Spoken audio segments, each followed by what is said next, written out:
কি ব্যাপার সারদা, অনেকদিন পরে তুমি পায়েস বানাচ্ছ? 2 মাস পরে ছেলে আর বৌমা শহর থেকে ফিরছে, তাদের মুখ মিষ্টি করার জন্য পায়েস বানাচ্ছি। এসব তোমার আদিক্ষেতা।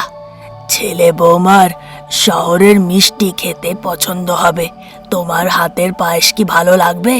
সে পছন্দ হোক বা না হোক, নিজের হাতে পায়েস বানিয়ে খাওয়াবার আনন্দটুকু তো পাবো। আচ্ছা বেশ, তোমাদের মায়ের মন এরকমই হয়। এই বলে প্রসাদ বাইরে চলে যায়। ল্যাপটপের ব্যাগ হাতে রমেশ খুব ক্লান্ত মুখে বাড়ি ফেরে। রোগা হয়ে যাওয়া ছেলে রমেশকে দেখেই বাবা প্রসাদের মনটা কেঁদে ওঠে। বাবা রমেশ, এত রোগা হয়ে গেছিস যে, সময়ে খাবার খাচ্ছিস না। কেমন আছো বাবা?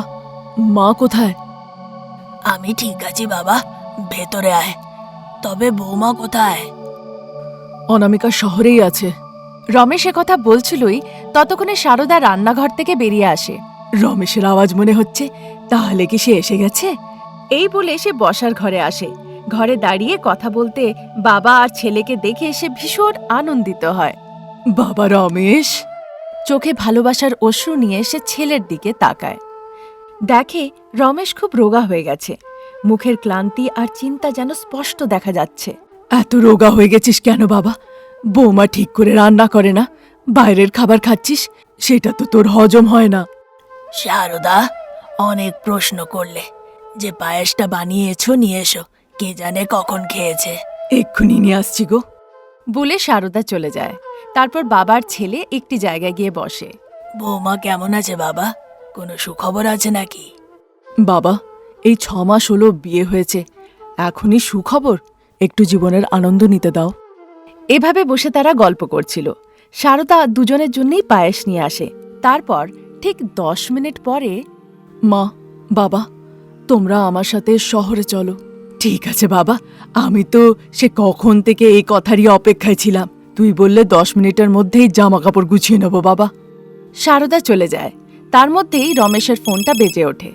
হ্যালো, অনামিকা? বলে বাইরে চলে যায়।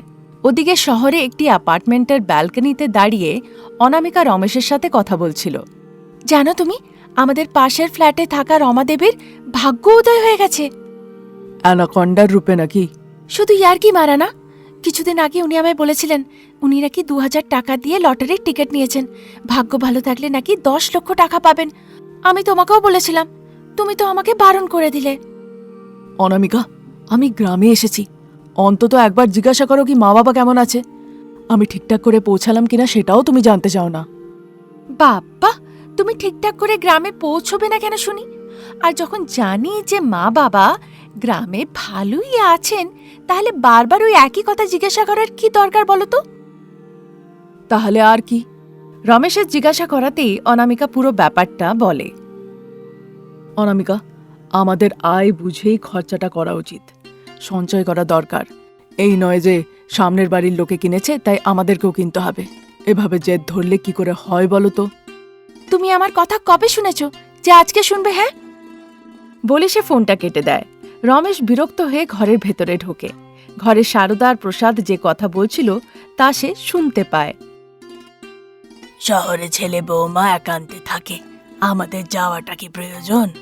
শহরে আমরা ছেলে বৌমার একা থাকার স্বাধীনতা নষ্ট করতে যাচ্ছি না, ছেলে বৌমার সম্পর্ককে আরো মজবুত করতে যাচ্ছি। বলে সারদা আর তার স্বামী ঘর থেকে লাগেজ ব্যাগ নিয়ে বেরিয়ে আসে। রমেশ তার মা সারদার দিকে তাকিয়ে ভাবে, যাই বলো, মা তো মাই হয়, মাকে কিছু বলার দরকার পড়ে না। আমাদের সব গতিবিধি মা যখন আমরা পেটে থাকি তখন থেকেই তারা বুঝতে পারে। আমাদের কথাবার্তা চাল চলন দেখেই মারা বুঝে যায় আমরা কেমন আছি আর কেন এরকম করছি। এখন আমার স্ত্রীর মিথ্যে দেখনদারি করার যে স্বভাব, সেটা হয়তো শুধরে যাবে। রমেশ এসব কথা ভাবছিলই যে সারদা বলে ওঠে, হ্যাঁ রে বাবা, বেরোবো, চলো মা। বলে সে তার বাবা মায়ের সাথে শহরের দিকে রওনা দেয়। 3 ঘন্টার জার্নির পর ওরা ফ্ল্যাটে গিয়ে পৌঁছয়। অনামিকা ওদের দেখে অবাক হয়ে যায়। মুখ দিয়ে কোনো কথা বেরোয় না। সে স্বামী রমেশের দিকে রেগে তাকিয়ে থাকে। সারদা সেই চাউনি খেয়াল করে।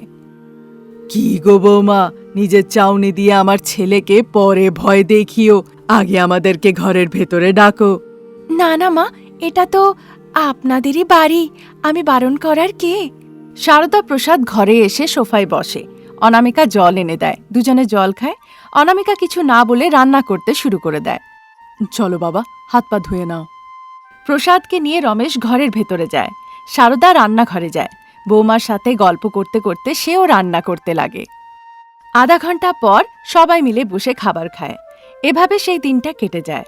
পরের দিন রমেশ অফিস চলে যায়। প্রসাদ ফ্ল্যাটের পার্কে গিয়ে বসে। শারদা আস্তে আস্তে বৌমাকে জিজ্ঞাসা করতে শুরু করে। বৌমা, দুজনে মিলেমিশে আছো তো?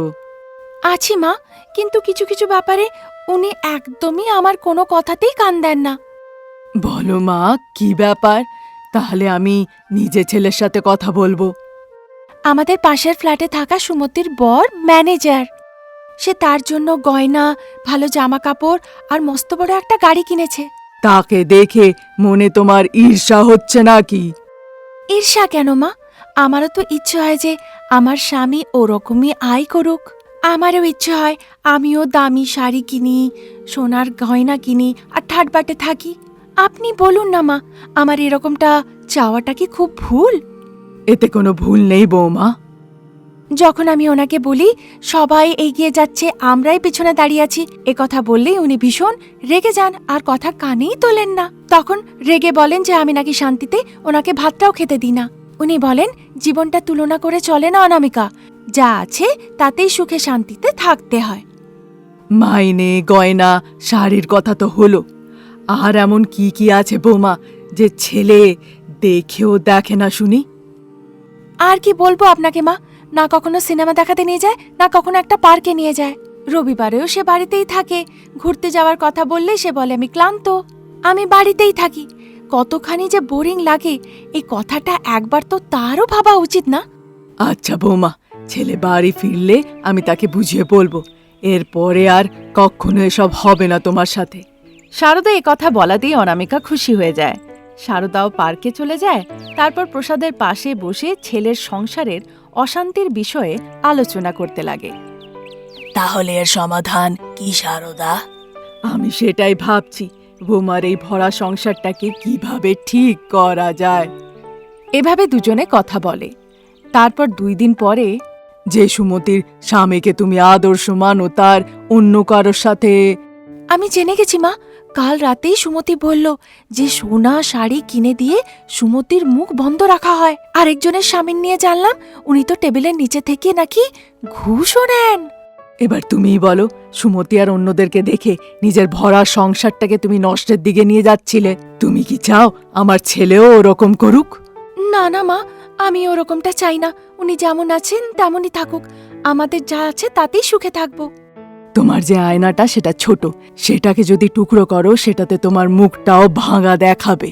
কাঁদলেও সেটা জোড়া লাগানো যাবে না। আমাদের হাতে যা আছে সেটাকে আপন করলে সংসারে ভালোবাসা থাকে, তবেই গিয়ে এই জীবনটা সুখে কাটবে বৌমা। ঠিক বলেছেন মা, যেইটুকু আমাদের কাছে আছে সেটাকে ভালো করে যত্ন করে রাখা উচিত, তবে গিয়ে সেটা আসল সুখের সংসার।